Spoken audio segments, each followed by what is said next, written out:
Hi there, it's Grandma just telling you another story about Winnie the Pooh. Today's story is about Eeyore who lost his tail and Pooh found it. The old gray donkey Eeyore stood by himself in a thistly corner of the forest, his front feet well apart, his head on one side, and thought about things. Sometimes he thought sadly to himself, "Why?" And sometimes he thought, "Wherefore?" And sometimes he thought, "Inasmuch as which," and sometimes he didn't know quite what he was thinking about.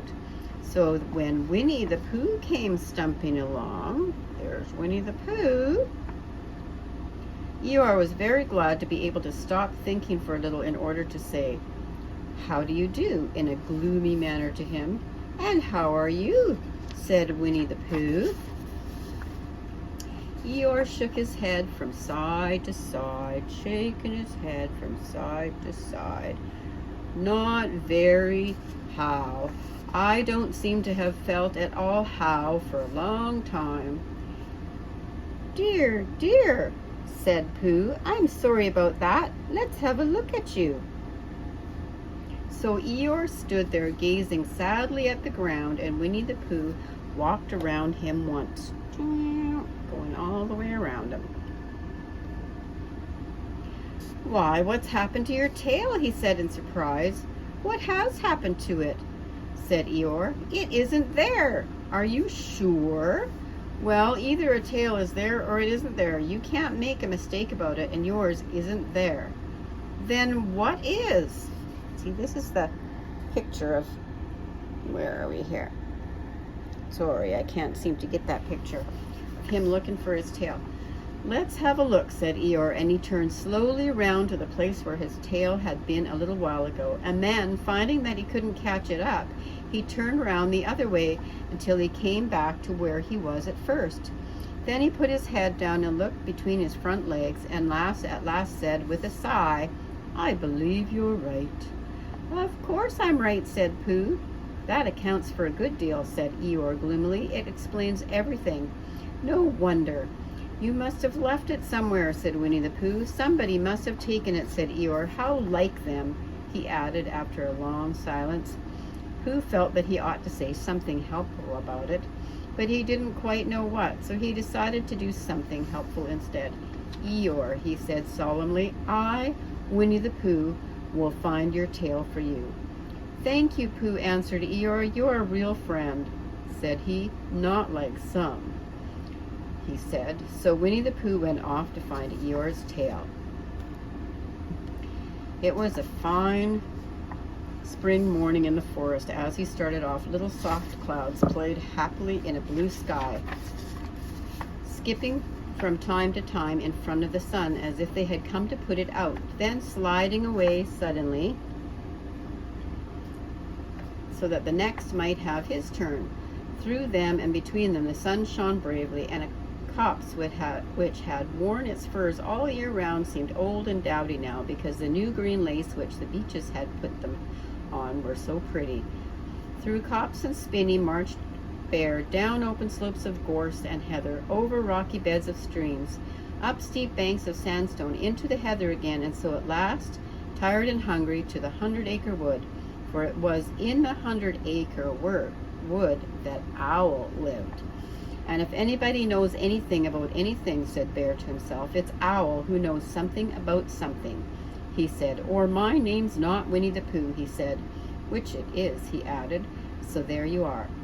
Owl lived at the Chestnuts, an old world residence of great charm, which was grander than anybody else's, or seemed so to Bear, because it had both a knocker and a bell pull. Underneath the knocker there was a notice which said, "Please ring if an answer is required." Underneath the bell pull there was a notice which said, "Please knock if an answer is not required." I'll just show you a picture of Owl's house right there. So there's Winnie the Pooh looking at Owl's house. I'll try to get this set up right again. These notices had been written by Christopher Robin, who was the only one in the forest who could spell. Well, he didn't spell very well. For Owl, wise though he was in many ways, able to read and write, spell his own name, yet somehow went all to pieces over delicate words like measles and buttered toast. Winnie the Pooh read the 2 notices very carefully, first from left to right, and afterwards, in case he had missed some of it, from right to left. Then, to make quite sure, he knocked and pulled the knocker, and he pulled and knocked the bell rope. And he called out in a very loud voice, "Owl, I require an answer. It's Bear speaking." And the door opened, and Owl looked out. "Hello, Pooh," he said. "How's things?" "Terrible and sad," said Pooh, "because Eeyore, who is a friend of mine, has lost his tail, and he's moping about it. So could you very kindly tell me how to find it for him?" "Well," said Owl, "the customary procedure in such cases is as follows. What does crustumony proceed cake mean?" said Pooh, "for I'm a bear of very little brain, and long words bother me." "It means the thing to do." "As long as it means that, I don't mind," said Pooh humbly. "The thing to do is as follows. First, issue a reward, then—" "Just a moment," said Pooh, holding up his paw. "What do we do to this?" "What you were saying. You sneezed just as you were going to tell me." "I didn't sneeze." "Yes, you did, Owl." "Excuse me, Pooh, I didn't. You can't sneeze without knowing it." "Well, you can't know it without something having been sneezed. What I said was, first issue a reward." "You're doing it again," said Pooh sadly. "A reward," said Owl very loudly. "We write a notice to say that we will give a large something to anybody who finds Eeyore's tail." I see," said Pooh, nodding his head. "Talking about large somethings," he went on dreamily, "I generally have a small something about this time in the morning," and he looked wistfully at the cupboard in the corner of Owl's parlor. "Just a mouthful of condensed milk, or whatnot, with perhaps a lick of honey." "Well then," said Owl, "we write out this notice, and we put it up all over the forest." "A lick of honey," murmured Bear to himself, or not, as the case may be. And he gave a deep sigh and tried very hard to listen to what Owl was saying. So I'll show you picture. He is at Owl's house, and he is thinking about maybe having a snack, but Owl wants to talk about making a notice. But Owl went on and on, using longer and longer words, until at last he came back to where he started, and he explained that the person to write out this notice was Christopher Robin. "It was he who wrote the ones on my front door for me. Did you see them, Pooh?" For some time now, Pooh had been saying yes and no in turn, with his eyes shut, to all that Owl was saying, and having said yes last time, he said no, not at all, now, without really knowing what Owl was talking about.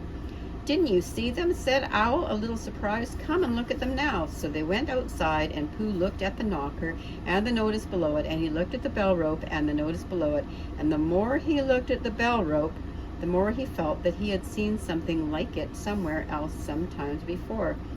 "Handsome bell rope, isn't it?" said Owl. Pooh nodded. "It reminds me of something," he said, "but I can't think what." "Where did you get it?" "I just came across it in the forest. It was hanging over a bush, and I thought at first somebody lived there, so I rang it, and nothing happened. And then I rang it again very loudly, and it came off in my hand, and as nobody seemed to want it, I took it home, and—" "Owl," said Pooh solemnly, "you made a mistake. Somebody did want it." "Who?" "Eeyore, my dear friend Eeyore. He was very fond of it." "Fond of it?" "Attached to it," said Winnie the Pooh sadly. See, there is a picture of the bell rope, and what does that look like? It looks like Eeyore's tail. So with these words, he unhooked it and carried it back to Eeyore, and when Christopher Robin had nailed it on to its right place again, Eeyore frisked about the forest, waving his tail so happily that Winnie the Pooh came all over funny and had to hurry home for a little snack of something to sustain him. And wiping his mouth half an hour afterwards, he sang to himself proudly, "Who found the tail?" "I," said Pooh. "At 1/4 to 2, Only it was 11:15, really. I found the tail. And there he is with Christopher Robin putting the tail back on Eeyore. And there is Eeyore so happy with his tail. And there is Eeyore doing tricks with his tail, and then he was happy. And that's the end of the story for today. I will do another one later this week. Bye.